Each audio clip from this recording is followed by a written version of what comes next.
సంతృప్తి లేనివారికి ₹1,00,00,000 దొరికినా దండగే. సంతృప్తి ఉన్నవాడికి ₹100 సంపాదించినా పండగే. గాలి లేని గదిలో ఒక రోజంతా ఉండగలవేమో కానీ విలువలేని చోట ఒక క్షణం కూడా నిలబడలేము. మనిషికి ఆశ ఎక్కువ, దేనినైనా కావాలంటుంది. కాలానికి అనుభవం ఎక్కువ, ఎవరికి ఏది ఇవ్వాలో అదే ఇస్తుంది. జీవితంలో అత్యంత చీకటి సమయంలో కూడా వెలుతురు వైపు తిరిగి చూడగలిగేవాడే ఎప్పుడూ ఆనందంగానే ఉండగలడు.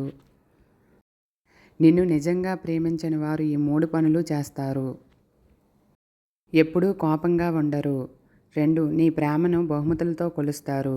3 మీతో ప్రయోజనకరంగా ఉన్నప్పుడు మాత్రమే మిమ్మల్ని గౌరవిస్తారు. మీరు ఎప్పుడైనా నేను బలం లేనివాడినని, పేదవాడినని, ఏమీ సాధించలేను అనే భావం కలిగితే ఒక రాత్రి దోమలు ఉన్న గదిలో నిద్రించి చూడండి. అంత బలహీనమైన దోమ మిమ్మల్ని ఎంత ఇబ్బంది పెట్టగలదో నీకు అర్థమైతే మీ బలం మీకు తెలుస్తుంది. ఎంత ఎత్తుకు ఎదిగినా ఎప్పుడూ కొత్త విషయాలు తెలుసుకునే విద్యార్థిగానే ఉండు. అది నిన్ను మరింత ఉన్నత స్థాయికి తీసుకువెళ్తుంది.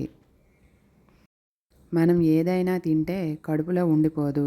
కానీ మనం ఎవరినైనా ఏమైనా అంటే వారి మనసులో ఉండిపోతుంది. అందుకే ఒక మాట అనే ముందు ఆలోచించాలి. 100 కేజీలు ధాన్యం బస్తాన్ని మోయగలిగే వ్యక్తి దానిని కొనలేడు. అలాగే దానిని కొనగలిగే వ్యక్తి దాన్ని మోయలేడు. ఆశ జాతకాన్ని నమ్మేలా చేస్తుంది. కోరిక దేవుణ్ణి నమ్మేలా చేస్తుంది. బాధ మనిషిని నమ్మేలా చేస్తుంది. కానీ ధైర్యం ఒక్కటే నిన్ను నువ్వు నమ్మేలా చేస్తుంది.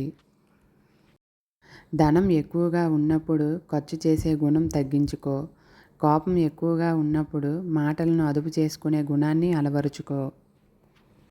నువ్వు పెళ్ళైన ఆడదానితో సంబంధం పెట్టుకునే ముందు ఒక్కసారి మీ ఇంట్లో ఉన్న నీ భార్య కూడా సంబంధం పెట్టుకుంటే అనే ఆలోచన నీకొస్తే నీ కలుషితమైన ఆలోచనలను శుద్ధి చేస్తుంది.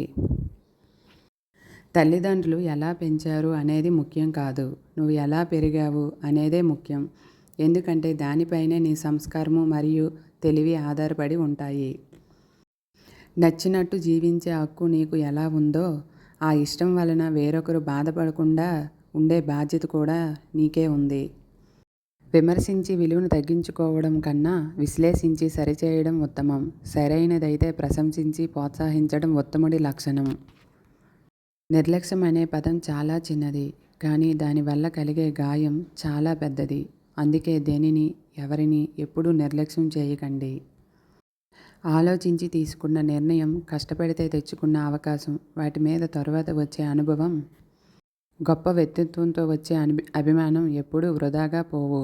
దేవుడు ప్రపంచాన్ని చాలా అద్భుతంగా సృష్టించాడు. జీవితం పారే నది లాంటిది. ఒకచోట ఆగిపోతే నీరు మురుకుగా అవుతుంది. జీవితం కూడా అంతే. మార్పుకు సిద్ధంగా ఉన్నప్పుడే కొత్త ప్రపంచాన్ని చూడగలం. జీవితం ఒక తరం పాటే ఉంటుంది. మంచి పేరు చిరకాలం ఉంటుంది. రేపు అనేది వస్తుందో రాదో తెలియదు. ఈరోజు ఈ క్షణం ఆనందించు, ఆస్వాదించు. మనిషికి నాలుక మాత్రమే ఒకటి, చెవులు మాత్రం 2. దీని అర్థం తక్కువగా మాట్లాడు, ఎక్కువగా విను. మీ జీవితం అనే పుస్తకాన్ని అందరికీ తెరిచి చూపించకు. ఎందుకంటే నీ భాష కొందరికి మాత్రమే అర్థమవుతుంది. కోపం 10 వ్యాధులను తెచ్చిపెడితే చిరునవ్వు 1000 వ్యాధులను దూరం చేస్తుంది. ఒక మంచివాడు పతనం అయ్యాడు అంటే ఎంతోమంది చెడ్డవాళ్ళు ఒకటై ఉండాలి. అవసరాన్ని బట్టి భజన, అవకాశం బట్టి దెబ్బ కొట్టేవాళ్ళు మన చుట్టూ బోలెడంతమంది ఉన్నారు. జాగ్రత్తగా ఉండండి. పనిని ప్రేమించు.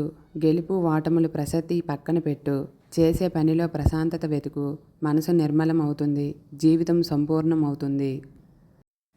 విజయం ఎప్పుడూ మనం తీసుకునే ముందస్తు ప్రణాళికపై ఆధారపడి ఉంటుంది. ముందస్తు ప్రణాళిక లేని పని అపజయానికి దారి తీస్తుంది. మనిషి మరణిస్తే ఆ మనిషికి తప్ప అందరికీ తెలుస్తుంది. మనసు మరణిస్తే ఆ మనిషికి తప్ప మరెవ్వరికీ తెలియదు. మరణించిన మనసు మంటని రేపుతూ ఉంటుంది. కొందరు దానికి కన్నీళ్ల రూపంలో చూపిస్తే మరికొందరు చిరునవ్వు రూపంలో దాచుతారు. తాబేలును రోడ్డు మీద వదిలేసి దాని వేగంలో పాపం వెతుకుతూ ఉంటాము. కానీ దాన్ని నీటిలో వదిలిపెడితే పట్టుకోగలమా? ఎవరు ఉండాల్సిన స్థానంలో వాళ్ళు ఉంటే ప్రతి ఒక్కరూ గొప్పవాళ్లే.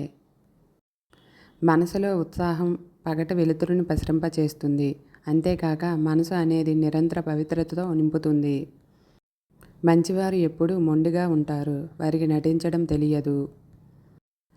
ఆనందం అనేది మన విషయాలను పంచుకోవడానికి మనం ఎంచుకున్న మనిషిపై ఆధారపడి ఉంటుంది. ప్రపంచంలో ఒక అమ్మాయిని ఏ అబ్బాయి కూడా తనకంటే ఎక్కువగా ప్రేమించలేడు. రెక్కలు వచ్చాక ఎగరడం తప్పు కాదు, కానీ ఆ రెక్కలకు ప్రాణం పోసిన వారిని వదిలేసి వెళ్ళడం ఖచ్చితంగా తప్పే. పరిజ్ఞానం బావిలో నీళ్లు లాంటిది. తరగని నిధులు వాడుకున్న కొద్దీ ఊరుతూనే ఉంటాయి. అద్భుతం జరిగేటప్పుడు ఎవరూ గుర్తించలేరు. జరిగిన తరువాత గుర్తించాల్సిన అవసరం లేదు. చాలామంది జీవితాలలో ఓడిపోతున్నారు అంటే బలం లేక కాదు, అబద్ధం ఆడలేక, మోసం చేయలేక. పొదుపు చేసేవాడి కంటే మాటలు అదుపు చేసేవాడే అత్యంత సంపన్నుడు. తోట కంటే శక్తివంతమైనది మాట. ఒక్క మాటతో సంబంధం పెంచుకోవచ్చు. అదే ఒక్క మాటతో ఉన్న సంబంధాలను తెంచుకోవచ్చు. దాచి దాచి ఏం చేస్తావు? ఎలా తీసుకుపోతావు? ఎక్కడికి తీసుకుపోతావు? శవం మీద కప్పే గుడ్డకు జోబీ కూడా ఉండదు. వెనక్కి వెళ్ళి నీ గతాన్ని మార్చుకోలేకపోవచ్చు, కానీ ముందుకు వెళ్ళి నీ భవిష్యత్తును మార్చుకోగలవు. విలువైన వాళ్ళతో కాదు, విలువ తెలిసిన వారితో స్నేహం చేయి. నువ్వు బాధపడే రోజు ఎప్పటికీ రాదు. అవసరం ఉన్నా లేకున్నా ఎప్పుడూ ఒకేలా ఉండు. నటించే బంధాలు శాశ్వతం కాదు. ఎవరి నుండి ఏదీ ఆశించకు, అది నీ ఆనందాన్ని చంపేస్తుంది. ఒకప్పుడు ప్రేమను చూసి బంధాలు కలుపుకునేవారు, కానీ ఇప్పుడు డబ్బును చూసి బంధాలను కలుపుకుంటున్నారు. ఈ సూత్రులలో మీకు ఏ సూత్రి నచ్చిందో కామెంట్ చేయండి. అలాగే మీకు ఈ వీడియో నచ్చినట్లయితే లైక్ చేసి షేర్ చేయండి.